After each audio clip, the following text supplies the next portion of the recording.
നമസ്കാരം, ഓപ്പൺ ന്യൂസിലേക്ക് സ്വാഗതം. ഇന്നത്തെ പ്രധാന വാർത്തകളിലേക്ക്. കൊട്ടിയൂർ ഒറ്റപ്ലാവിൽ റബ്ബർ പുകപ്പുരയ്ക്ക് തീപിടിച്ചു. കൊട്ടാരത്തിൽ മനോജിന്റെ റബ്ബർ പുകപ്പുരയ്ക്കാണ് തീപിടിച്ചത്. പേരാവൂരിൽ നിന്നും അഗ്നിരക്ഷാസേന എത്തി തീയണച്ചു.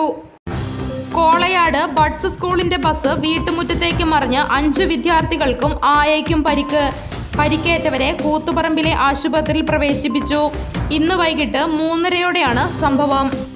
ഇരിട്ടി ഉളിയിൽ ഭാഗത്തു നിന്നും വിൽപ്പനയ്ക്കായി ബൈക്കിലെത്തിച്ച 72 കുപ്പി മദ്യം പിടികൂടി. പ്ലാക്കുഴിയിൽ അനീഷിനെയാണ് എക്സൈസ് സംഘം പിടികൂടിയത്. തുടർന്ന് ഇയാളെ കോടതിയിൽ ഹാജരാക്കി റിമാൻഡ് ചെയ്തു. വയനാട് കല്ലോടിക്ക് സമീപം ഐലമൂല മെതിയറയിൽ ബൈക്കും ട്രാവലറും കൂട്ടിയിടിച്ചുണ്ടായ അപകടത്തിൽ പരിക്കേറ്റ് ചികിത്സയിലായിരുന്ന അധ്യാപിക മരിച്ചു. വിനീതിന്റെ ഭാര്യ സ്റ്റെഫിയാണ് മരിച്ചത്. 33 വയസ്സായിരുന്നു. 3 തവണ ഭക്ഷണത്തിൽ വിഷം നൽകി കൊല്ലാൻ ശ്രമിച്ചിട്ടും മരിച്ചില്ല. ഒടുവിൽ ഭാര്യയെ കൊട്ടേഷൻ കൊടുത്തു കൊലപ്പെടുത്തി ഭർത്താവ്. സംഭവം മുംബൈയിൽ. ചെങ്ങന്നൂരിൽ ദമ്പതികളെ വാടക വീട്ടിൽ മരിച്ച നിലയിൽ കണ്ടെത്തിയതിൽ കൂടുതൽ വിവരങ്ങൾ പുറത്ത്. ഇരുവരും തമ്മിലുണ്ടായ തർക്കത്തെ തുടർന്ന് അനുഷയെ സാജൻ കൊലപ്പെടുത്തുകയും ശേഷം ഇയാൾ സ്വയം കഴുത്തിൽ മുറിവേൽപ്പിച്ച് ജീവനൊടുക്കുകയുമായിരുന്നു എന്നാണ് പോലീസിന്റെ പ്രാഥമിക നിഗമനം. നടിയെ ആക്രമിച്ച കേസ് സർക്കാർ അപ്പീൽ ഹൈക്കോടതി ഫയൽ സ്വീകരിച്ചു. ദിലീപ് അടക്കമുള്ളവർക്ക് നോട്ടീസ്.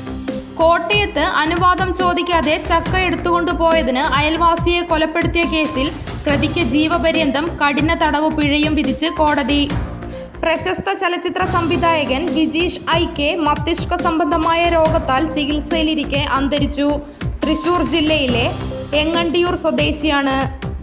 തിരഞ്ഞെടുപ്പ് തിരക്കിൽ CBIയുടെ ചോദ്യം ചെയ്യലിന് ഹാജരാകാൻ 15 ദിവസം സാവകാശം ആവശ്യപ്പെട്ട് വിജയ്. UPയിൽ 8 വയസ്സുകാരിക്ക് നേരെ ലൈംഗികാതിക്രമം. പ്രതിയുടെ തല മുണ്ഡനം ചെയ്ത് പ്രകടനം നടത്തി നാട്ടുകാർ. ലോൺ ആപ്പ് ഭീഷണി. മോർഫ് ചെയ്ത ചിത്രങ്ങൾ ബന്ധുക്കൾക്കും സുഹൃത്തുക്കൾക്കും അയച്ചു. ആര്യനാട് 21കാരൻ ജീവനൊടുക്കി. പാലക്കാട് പല്ലശനയിൽ ചികിത്സാ പിഴവ് മൂലം കൈമുറിച്ചു മാറ്റേണ്ടി വന്ന വിനോദിനിയുടെ ചികിത്സാ ചെലവും വിദ്യാഭ്യാസ ചെലവും സർക്കാർ വഹിക്കണമെന്ന് ഹൈക്കോടതി. വടകര കീഴലിയിൽ ഇതര സംസ്ഥാന തൊഴിലാളികൾ തമ്മിൽ കത്തിക്കുത്ത്. പ്രതിക്കായി തിരച്ചിൽ തുടരുന്നു. ആലപ്പുഴയിൽ ഭാര്യയ്ക്ക് മെസ്സേജ് അയച്ച അയൽവാസിയെ ഭർത്താവ് ചുറ്റിക വെച്ച് തലക്കടിച്ചു. നീ ഇല്ലാതെ എനിക്ക് ജീവിക്കാൻ പറ്റില്ല എന്നായിരുന്നു മെസ്സേജ്. തലയോട്ടി പൊട്ടിയ 28കാരൻ ഷിബിൻ രാജ് ഗുരുതരാവസ്ഥയിൽ ആശുപത്രിയിലാണ്. കൊല്ലപ്പെട്ട നിയമവിദ്യാർത്ഥിനി ജിഷയുടെ അമ്മ രാജേശ്വരി അന്തരിച്ചു. നീതിക്കായുള്ള പോരാട്ടം അവസാനിക്കാതെ മടക്കം. നിലമ്പൂർ തോട്ടപ്പൊയിൽ അങ്കനവാടിയിൽ 8 അടിയോളം നീളമുള്ള മൂർഖൻ പാമ്പിനെ പിടികൂടി.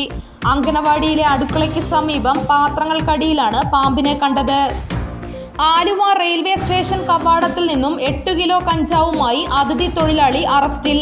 സംസ്ഥാനത്തിന്റെ അഭിമാനമായ സഞ്ജു വി സാംസണെ സംസ്ഥാന സർക്കാർ ആദരിക്കും. മന്ത്രിസഭാ യോഗത്തിൻ്റെതാണ് തീരുമാനം. സഞ്ജുവിന്റെ സമയം നോക്കി ദിവസം തീരുമാനിക്കും.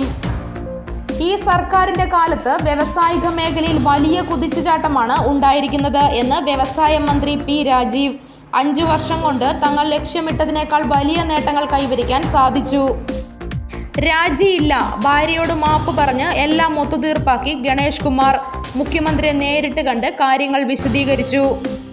വേനൽ കടുക്കുന്നു. വൈദ്യുതി ആവശ്യകത 15 വർഷത്തിനിടയിലെ റെക്കോർഡ് നിലയിൽ. നാടിനെ ആകെ നൊമ്പരത്തിലാഴ്ത്തി ഇരിണാവിൽ അച്ഛനും മകനും മണിക്കൂറുകളുടെ വ്യത്യാസത്തിൽ വിടവാങ്ങി. വാഹനാപകടത്തിൽ പരിക്കേറ്റ് ചികിത്സയിലായിരുന്ന അർജുൻ, പിതാവ് രവീന്ദ്രൻ എന്നിവരാണ് മരിച്ചത്. കാഞ്ഞങ്ങാട് റോഡിലെ വാക്കുതർക്കം ഫോണിൽ പകർത്തിയെന്നാരോപിച്ച് വഴിയാത്രക്കാരനെ ഇരുമ്പ് ലിവർ കൊണ്ട് തലക്കടിച്ച് കൊല്ലാൻ ശ്രമിച്ചയാൾ അറസ്റ്റിൽ. ദേളി സ്വദേശി DM സമീറാണ് അറസ്റ്റിലായത്. പനമരത്തിനടുത്ത് കൂളിവയലിൽ നിയന്ത്രണം വിട്ട കാർ KSRTC ബസ്സിലേക്ക് ഇടിച്ചു കയറിയ അപകടം. 2 പേർ മരിച്ചു. പരിക്കേറ്റ ഒരാളുടെ നില ഗുരുതരമാണ്. 4 പേരാണ് കാറിലുണ്ടായിരുന്നത്. ഇവർ കോഴിക്കോട് കോടഞ്ചേരി സ്വദേശികളാണെന്നാണ് സൂചന. പേരാവൂർ മുരിങ്ങോടി തിരുവോണം ഹൗസിൽ PV സ്മിത നിര്യാതയായി.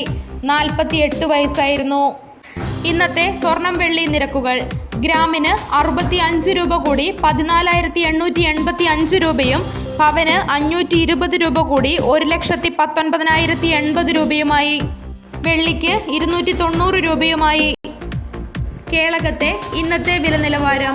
റബ്ബർ 211, ലോട്ട് 196, ഒട്ടുപാൽ 130, കുരുമുളക് 660, അടയ്ക്ക 390, കശുവണ്ടി 157, തേങ്ങ 48, കാപ്പിക്കുരു 200, ചിരട്ടപ്പാൽ 120. ഇതോടുകൂടി ഇന്നത്തെ വാർത്താ ബുള്ളറ്റിൻ അവസാനിച്ചു. നന്ദി. വാർത്തകളും വിശേഷങ്ങളും ഇനി ഓപ്പൺ ന്യൂസിലൂടെ. Open news 24.